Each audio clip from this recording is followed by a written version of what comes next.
শায়েখ আমার স্বামী প্রবাসে থাকে, এমত অবস্থায় আমার করণীয় কি?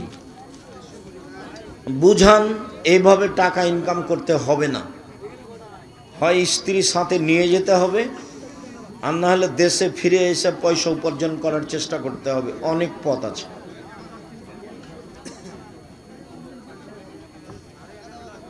স্বপ্নদোষ হয়েছে, এই অবস্থায় কোরআন তেলাওয়াত করা যাবে কি? জি না, গোসল করতে হবে, তারপরে যদি করা না যায় তাহলে তায়াম্মুম করতে হবে। তারপরে আমার ফজরের সলাতের আগে স্বপ্নদোষ হয়েছে, এখন গোসল না করে সলাত আদায় করতে পারবো কি? জি না, গোসল করতে হবে, তারপরে ঠান্ডা বা কোনো কিছু মনে হলে তাহলে তায়াম্মুম করতে হবে। স্ত্রীকে রেখে কতদিন বিদেশে থাকা যাবে? নির্ধারিত সময় নেই, স্বামী স্ত্রীর সম্মতিতে যতদিন সহজ সম্ভব হয়। তবে উমর রাদিয়াল্লাহু তাআলা আনহু 4 মাসের বেশি কাউকে রাখতেন না। এইভাবে সংসার করা ভালো নয়, ওতে ঝামেলা বেশি হয়, অন্যায় বেশি হয়, অশ্লীলতা বেশি হয়।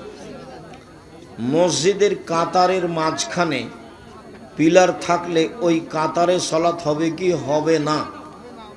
কাতারের মাঝে, পিলারের মাঝে কাতার নিষিদ্ধ।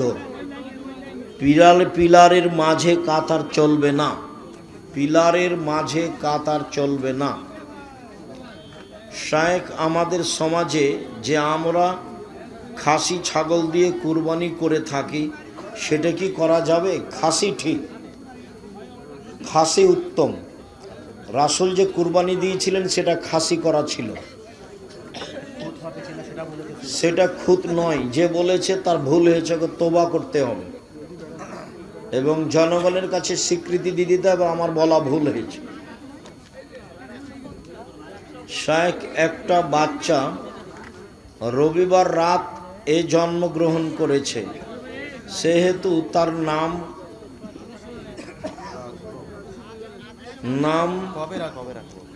কবে রাখবো? সূর্য ডুবে গেলে পরের দিন, রবিবার রাতে মানে ও সোমবারে হয়েছে, এখন রবিবারে হবে তার তাইয়ে আকিকা। সূর্য ডুবে গেলে পরের দিন ধরতে হবে। আরবিতে দিন শুরু হয় কখন থেকে?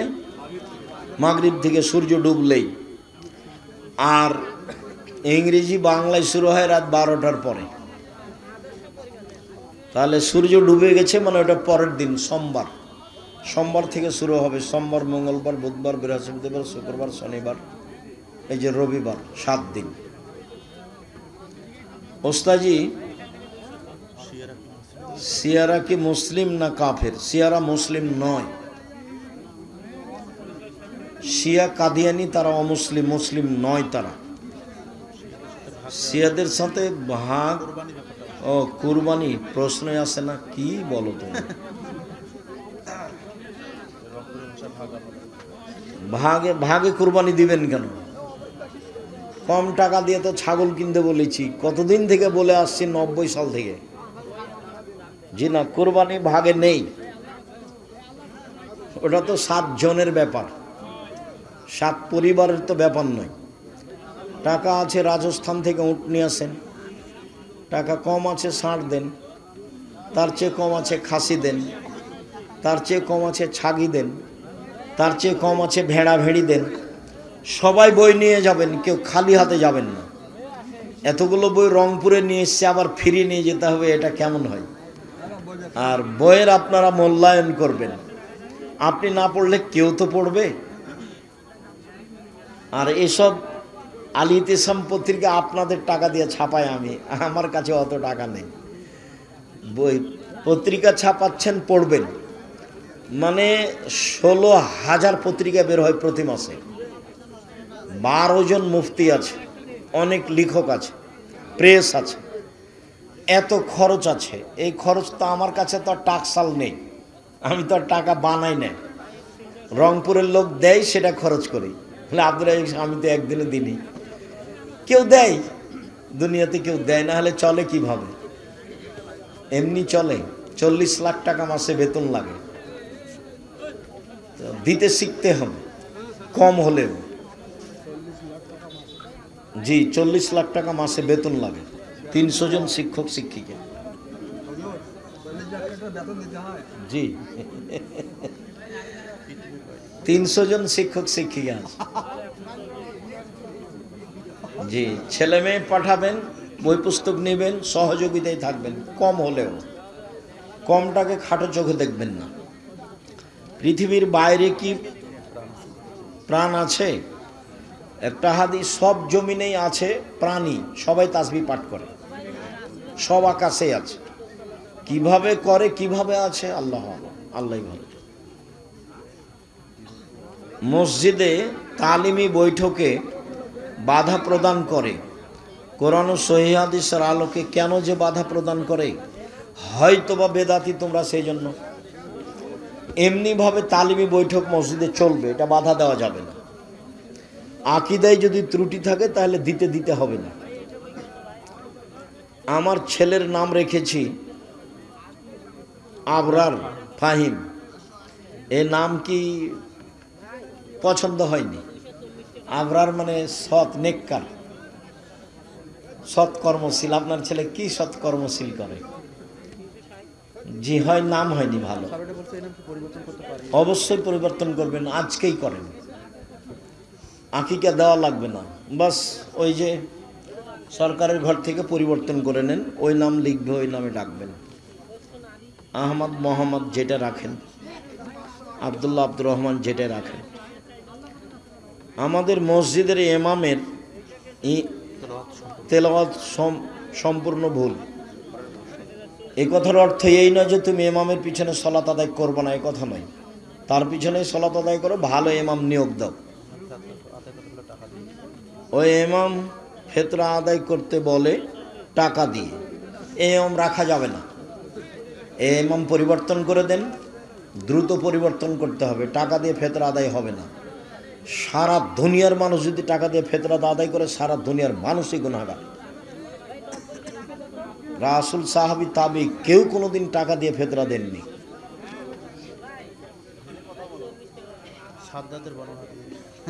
ইমাম সাদ্দাদের বর্ণনা কি করে? অজ করে। সাদ্দাদের তো কাহিনী মিথ্যে, তো সাদ্দাদের বর্ণনা কেমনে বলা যাবে? 30 বছর থেকে বলছি যে সাদ্দাদের কাহিনী কোথায় আছে, কেউ বলতে পারে কি? কেউ বলে না 30 বছর থেকে। আমি বলছি সূরা ফাজরের আলোচনাতে আছে, আল্লামা আলুসি রুহুল মানিতে আলোচনা করেছে। সূরা ফাজরের আলোচনায় আদের দুইটা ছেলে ছিল, সাদিদ ও সাদ্দাদ। সাদিদ মারা গেলে সাদ্দাদ পৃথিবী দখল করে বলে মিথ্যে ইতিহাস আছে। আমার বউ নামাজ পড়ে না, আমার করণীয় কি? দেখেন, যদি না বুঝে তাহলে তালাক দিতে হবে, কোনো পথ নেই। সুন্নতি লেবাস আছে কিন্তু নামাজ পড়ে না, চেষ্টা করেন, পড়তেই হবে। নামাজ ফরজ না মাহফিল ফরজ? মাহফিলের সাথে নামাজের কি সম্পর্ক? আমার জ্ঞান অনেক সীমিত। সব কিছু যদি আল্লাহ তাআলা আগে থেকে লিখে রাখে বা পূর্ব নির্ধারণ করে, তাহলে এই যে ধারণা যে একজন চোর যদি চুরি করে, তাহলে সেটা কি আগে থেকেই লেখা হয়নি? তুমি এই চিন্তা করছো কেন? ওদিকে গিয়ে আগে জাহান্নামে যেতে চাচ্ছ কেন? তুমি আগে একটু ধৈর্যের পরিচয় দাও। তোমার একটা বিবেক আছে, তো তুমি এখন পায়খানা খাবার বলবা যে এটা আমার ভাগ্যে লেখা আছে? এটা বলো, এটা কথা হলো? তুমি বিষ খাবার বলবা যে আমি খাচ্ছি, মধু খাচ্ছি, এটাই তোমার বিবেচনা? মেহেদি লাগাতে হবে। আপনি এর আগে অনেকবার বলেছেন যে কোরআন অত্যন্ত নিখুঁতভাবে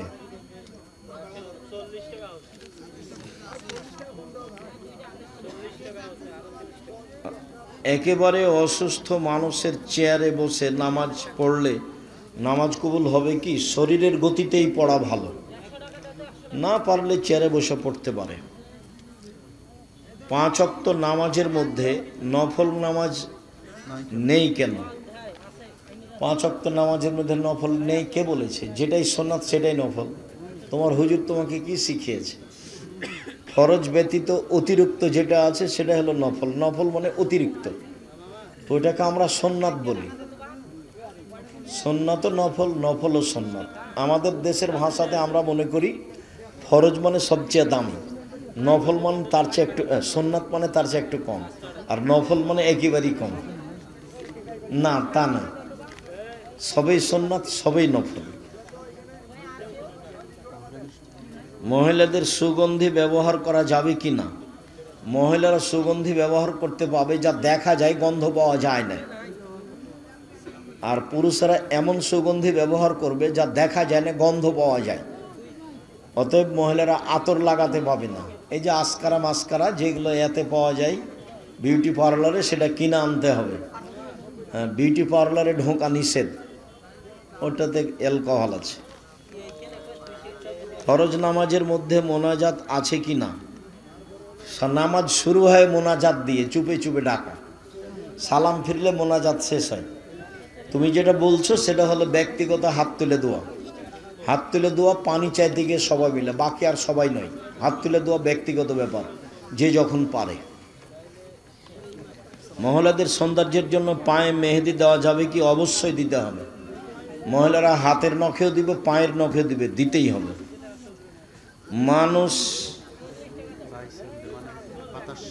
মানুষ বায়ু ছাড়লে অজু ভঙ্গ হইয়া যায়, কিন্তু সেইটা তোমাকে ভাবতে হবে কেন? অজু ভেঙে যায়, বাস ভেঙে যায়। আল্লাহ রসুল বলেছেন অজু করতে হবে, মানে অজু করতে হবে। সেখানে তোমার নতুন কথার 5 পয়সা দাম নাই। তোমার ওটা মাথায় গোবর ঢুকে আছে, তাই এগুলো লিখেছ। বাচ্চারা যে মহিলার মাথার চুল দিয়ে খাবার খায়, মানে কি? মহিলার মাথার চুল দেওয়া তো বিকৃত, হারাম, কাবিরা গুনাহ। শুকরিয়া, জাযাকুমুল্লাহ খায়র। আল্লাহ আমাদের যারা মারা গেছে তুমি তাদের কবরের শাস্তি মাফ করো। যারা আমরা অসুস্থ তুমি তাদের আরোগ্য দান করো। আমরা যারা বেঁচে আছি তুমি তাদেরকে তোমার রাসূলের পদ্ধতি অনুযায়ী চলার তৌফিক দান করো। প্রশ্ন করছেন যে উনি কাজ কন্ট্রাক্ট নিয়ে শ্রমিক দিয়ে করা, এইভাবে কাজ করা যাবে কিনা? ওখান থেকে লাভ হয়? কাজ কন্ট্রাক্ট নিয়ে করাতে পারে যদি প্রতারণা না থাকে। যার নিয়েছে তাকেও ফাঁকি দেওয়া যাবে না, আর কর্মচারী যারা নিয়ে এসছে তাদেরকেও ফাঁকি দেওয়া যাবে না। যদি কারোর সাথে প্রতারণা না হয় তাহলে কন্ট্রাক্ট নিতে পারে। শুকরিয়া, জাযাকুমুল্লাহ খায়র। শায়েখ, আমরা গ্রামগঞ্জের মানুষ, জেনে না জেনে অনেক শিরক করেছি। তওবা করলে এগুলো পাপ ক্ষমা হবে? জি হবে। তওবা করেন, ক্ষমা হবে, বিচার মাঠে ক্ষমা হবে না। কিছু লোক মহিলার মাথার চুল কিনে নিয়ে গ্রামের মহিলাদেরকে দিয়ে চুলগুলোকে সোজা করিয়ে নেই। মহিলাদের চুল বিক্রি হারাম। মহিলাদের চুল বিক্রি হারাম। মহিলাদের চুল বিক্রি হারাম। শায়েখ, আমরা গ্রামের মানুষ, ভাত খাওয়ার সময় প্লেট থেকে হাঁস মুরগিকে ভাত ছিটিয়ে দেই, এতে করে কি বরকত কমে যাবে? না, কোনো প্রাণীকে খাদ্য দিলে বরকত কমবে না। আপনার পক্ষ থেকে পড়ে গেল, আপনি তুলে নিলেন না, তাতে বরকত কমবে। মানুষ যখন একান্তে গুনাহ করে তখন সে কাকে বেশি ভয় করে, মানুষকে নাকি আল্লাহকে? সেটা কথা তোমার জানার প্রয়োজন নেই। যেভাবেই পাপ হোক আল্লাহর কাছে ক্ষমা চাইলে ক্ষমা হবে ইনশাআল্লাহ। তাকে ক্ষমা চাইতে হবে আল্লাহর কাছে। শায়েখ, আমরা 2 ভাই, আমার বড় ভাই মারা গেছে, তার একটি মেয়ে আছে। এখন আমার ভাইয়ের মেয়ে কি আমার সমান ভাগ পাবে? জি না। আপনার ভাইয়ের মেয়ে আপনার ভাইয়ের অর্ধেক সম্পদ পাবে, বাকি আপনারা ভাই বোন থাকলে নিয়ে নেবেন, নাহলে আপনি সব নিয়ে নেবেন। আপনার ভাইয়ের মেয়ে পাবে অর্ধেক, বাকি আপনারা ভাই বোন ভাগ করে নেবেন, অন্যথায় বোন না থাকলে আপনি সব নিয়ে নেবেন। কোম্পানির আন্ডারে ব্যাংকের সিকিউরিটি গার্ডের চাকরি করা যাবে না করাই ভালো? আপনার পাশে থাকার জন্য জীবন বাজি রেখে চেষ্টা চালিয়ে যাচ্ছি, কোনো প্রকার অলসতা নিয়ে চলিনি এবং মুখে কলমে জাতিকে ফাঁকি দিনি। জাতির যদি রাস্তাঘাট করে দিতে না পারি, জাতির যদি স্কুল কলেজ করে দিতে না পারি, জাতিকে চূড়ান্ত সঠিক ধর্ম দিতে পারবো ইনশাল্লাহ। ধর্মের ব্যাপারে জাতিকে ফাঁকি দিয়ে পরকাল হারাতে রাজি নই। আমি রংপুরে প্রতিষ্ঠান করতে চাইনি এ কথা নয়, দিনাজপুরে প্রতিষ্ঠান করব কেন, রংপুরেই করব। কেননা রংপুর হচ্ছে বিভাগীয় এলাকা এবং কেন্দ্রীয় একটা শহর, বড় এলাকার। কিন্তু ও দিনাজপুর ওলা তো 20 বিঘা জমি দিল, এখানে দিবে কে? আমি তো এখন পর্যন্ত কাউকে পাইনি। 10 বিঘা দিতে চেয়েছিল একদম সে পঞ্চগড়ে, তবু মিল খাইনি নাকি রেজিস্ট্রি হয়নি আমার জানা অনুপাতে। আমি চেয়েছি, আমার বড় মনে সাধ, এই দেশের মাটিতে জামিয়া সালাফে প্রতিষ্ঠানের মাধ্যমে ছেলে মেয়েদের বাংলা, ইংরেজি, আরবি উন্নত মানের শিক্ষা দিয়ে জাতির অন্যায়ের বিরুদ্ধে লড়বো, মুখে বলে মিডিয়ায় লড়বো ইনশাল্লাহ। জামিয়া সালাফের ছেলে মেয়ের ভর্তির সময় হলো ডিসেম্বরের 1 তারিখ থেকে ফর্ম বিতরণ হয়, 1 জানুয়ারি ভর্তি হয়। দিনাজপুরে পাঠাবেন, নাহলে ঢাকায় পাঠাবেন, নাহলে রাজশাহী পাঠাবেন, নাহলে এখানে যে আপনাদের জামিয়া সালাফের সাথে সম্পৃক্ত প্রতিষ্ঠান প্রাথমিক এখানে রাখেন। এগুলো আমাদের তদারকিতে থাকছে। বই পুস্তক আবদুল্লাহ লিখা বই আছে, আর উপস্থিত ফতোয়া যেটা মানে 1000 প্রায় ফতোয়া আমার তদন্তে, আমি ফতোয়া বোর্ডের পরিচালক হিসাবে 1000 ফতোয়া দিয়ে বই লেখা হয়েছে। আবদুল্লাহর বই তো আছেই, আমাদের তো উপদেশ বই আছে। তার উপরন্ত নামাজ শিক্ষার ব্যাপারে আমি চেষ্টা করেছি। এত নামাজ শিক্ষা বই থাকার পরে লেখার প্রয়োজন ছিল না। এরপরে আমি কিছু ত্রুটি বুঝতে পারি, একবারে হাতে ধরে শিখে দেওয়ার মতো করে চেষ্টা করেছি। প্রচলিত সালাত বনাম রাসূল সাল্লাল্লাহু আলাইহি ওয়াসাল্লামের সালাত। সম্মানিত দিনী ভাই বোন, রাসূল সাল্লাল্লাহু আলাইহি ওয়াসাল্লাম মহিলাদের ব্যাপারে বলেন, পৃথিবীর মানুষ শুনে রেখো, তোমাদের উপরে মহিলাদের 5টি জিম্মেদারি রয়েছে। এরকম 5টা জিম্মেদারি পুরো মহিলাদের জন্য নেই, যেগুলো পুরুষের উপরে পালন করতে হবে, অথচ পুরুষের উপরে আছে। 1, যে মানের খাচ্ছেন স্ত্রীকে সে মানের খাওয়াবেন, আতে মামাতায়েন্দা অক্সু হামাক্তা সাইতা, যে মানের কাপড় পরছেন সে মানের পরাবেন। 3, ওলা তুকাব্বে, কটু কথা বলবেন না, গালি দিবেন না, মারবেন না, কটু কথা বলবেন না। ভুলেও কখনো বলবেন না যে তোমার ঠোঁটটা কালো, ভুলেও কখনো বলবেন না যে তোমার রং কালো, ভুলেও কখনো বলবেন না যে তোমার স্বভাব খারাপ। এগুলো কথাতে কষ্ট পায়, এগুলো কথা বললে ও আপনার সেবা করতে পারবে না, কষ্ট পাবে। আর আল্লাহ ওকে সৃষ্টি করেছেন আপনার শান্তি তৃপ্তির জন্য। অমিন আয়াতিহান খালাকালাকুম মিন আনফুসিকুম লিতাসকুনু ইলাইহা, আল্লাহ তোমাদের মধ্য থেকেই তোমাদের স্ত্রীদের সৃষ্টি করেছেন যাতে করে তোমরা সেখানে শান্তি তৃপ্তি পাও। তো গালি দিলে এটা কিভাবে হবে, মারলে এটা কিভাবে হবে, নিন্দা করলে এটা কিভাবে হবে? ওলা তাজরিবাল ওয়াজহে, কখনো মুখের উপরে মারবা না। ওলা তাতরুকা ইল্লা ফিল বাইতে, নিজের বাড়ি ছাড়া কোথাও থাকতে দিবেন না। শ্বশুর বাড়ি, খালার বাড়ি, ফুফুর বাড়ি কোথাও গিয়ে থাকতে পাবে না, যদি থাকাই লাগে আপনি সাথে থাকবেন।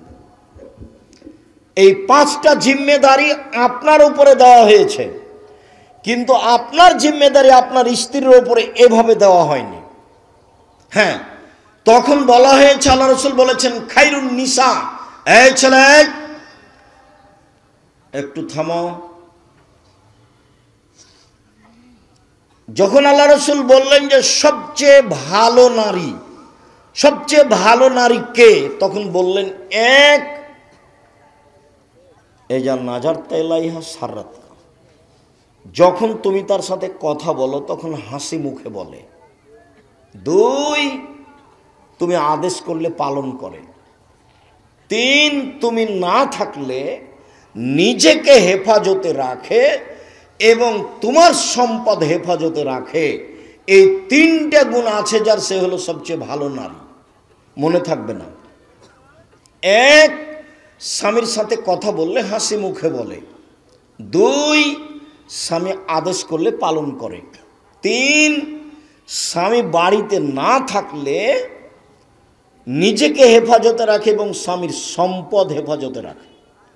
এই তিনটা গুণ আছে যার, সে হলো সবচেয়ে ভালো নারী। তখন শুধু আপনার জিম্মেদারি দেওয়া হলো যে আপনার সম্পদটা দেখাশোনা করবে ও। কিন্তু এই হাদিসে 5টা জিম্মেদারি আপনার উপরে চাপানো হয়েছে।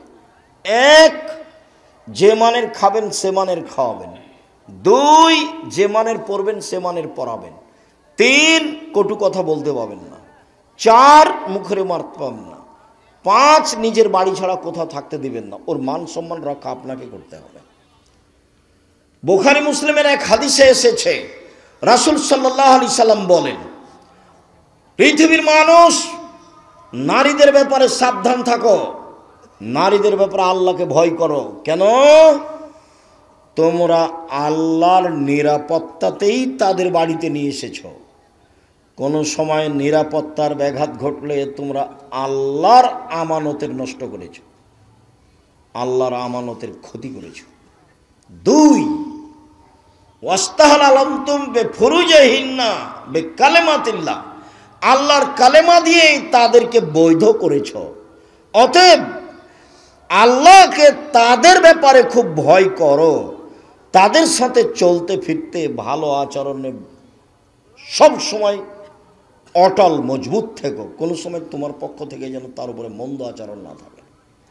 তারপরে বলছেন, তোমার উপরেই রয়েছে ও আলাইকা, তোমার উপরে রয়েছে লাহুন্না কিসওয়াতুহুন্না রিজকুহুন্না, ওদের খাদ্যের ভার, ওদের পোশাকের ভার, ওদের খাদ্যের ভার, ওদের পোশাকের ভার তোমাকেই পালন করতে হবে। এগুলো সব জিম্মেদারি আপনার উপরে দেওয়া আছে তার মানে তাদের মর্যাদা যত বেশি, কোনো পুরুষের কোনোভাবেই অত মর্যাদা কারো উল্লেখ নেই। রাসূল সাল্লাল্লাহু আলাইহি সাল্লাম বলেছেন, আর দুনিয়া কুল্লুহা মাতা ও খাইরু মাতাই দুনিয়াল মারাতুস সালেহা, সারা পৃথিবী সম্পদ, সবচেয়ে উত্তম সম্পদ হচ্ছে ভালো স্ত্রী। একটু দেখেন তো, সাওবান রাদিয়াল্লাহু তাআলা আনহু বলছেন যে, লাউ আলিম তো আইয়ু মালিন আফজাল ফানাত্তাখে যাও, আমরা যদি জানতাম যে সবচেয়ে ভালো সম্পদ কোনটি, তাহলে আমরা সেটা গ্রহণ করতাম।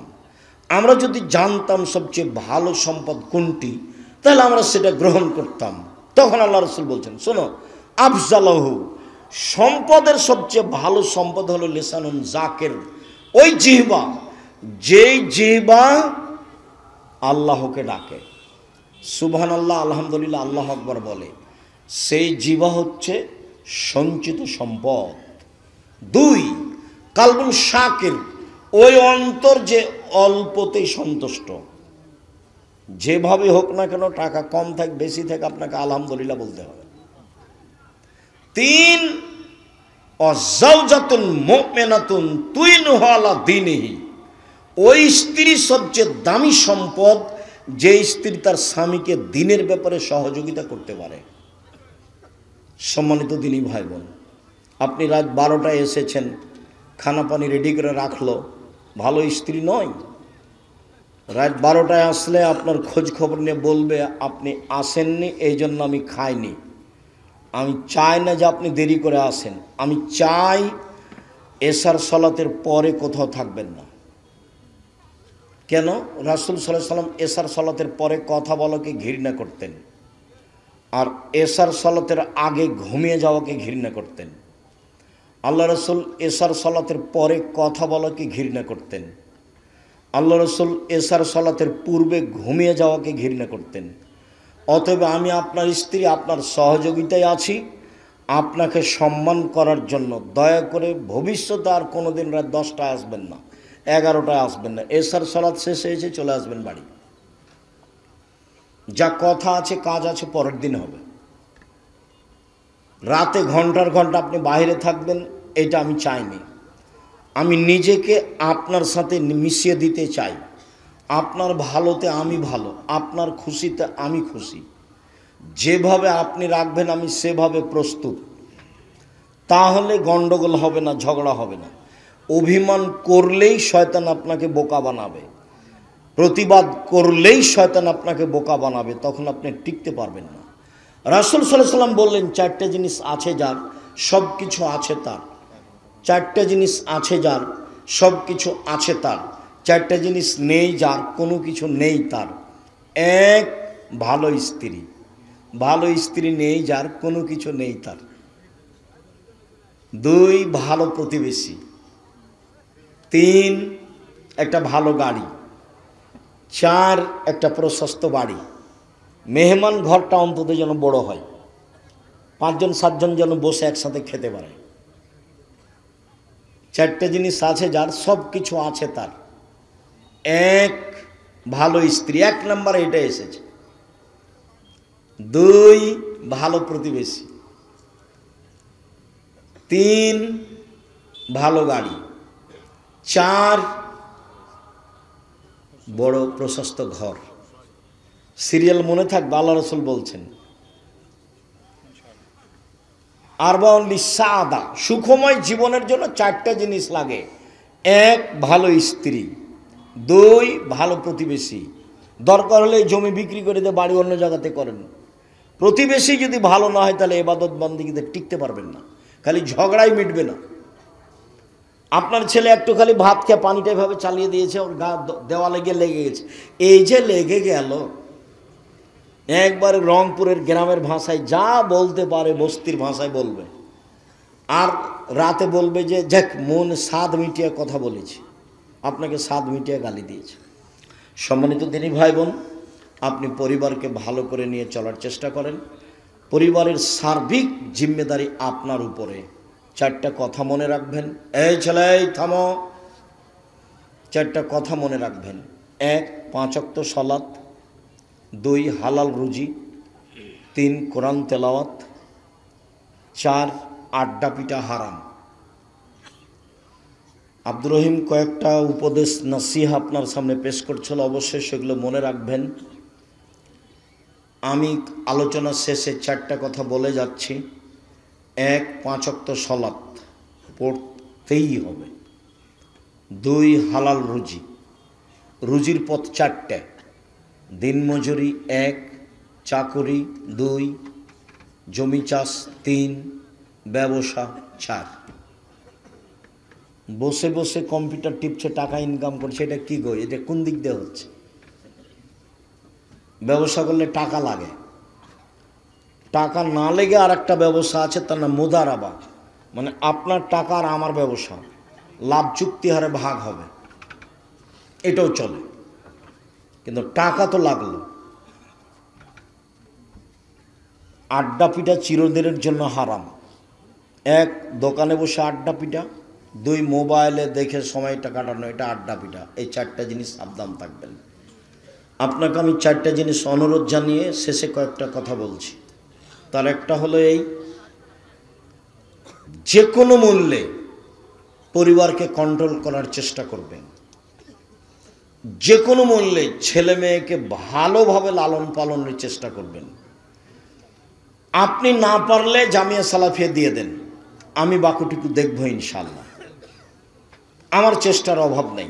জামিয়া সালাফিয়ায় প্রায় 5,000 ছেলে মেয়ে আছে, 519 জন ইয়াতিম অসহায় আছে, 300 জন শিক্ষক শিক্ষিকা আছে, 40 লক্ষ টাকা বেতন লাগে প্রতি মাসে। আপনার ছেলে মেয়ে কালকে গেলে তেমন সমস্যা নেই, তবে পরীক্ষা করে ওরা ভর্তি নেই। সম্মানিত দিনী ভাই বোন, আমার পক্ষ থেকে আরেকটা যেটা থাকছে সেটা আল ইতেসাম পত্রিকা আমি নিজে কিনেছি আপনাকে ফ্রি দেওয়ার জন্য। তবে আর একটা নতুন কিনতে হবে, তাহলে এটা আমি ফ্রি দিব। আপনি যেন জামিয়া সালাফিয়াতে সম্পৃক্ত হতে পারেন আল ইতিসাম পত্রিকার মাধ্যমে।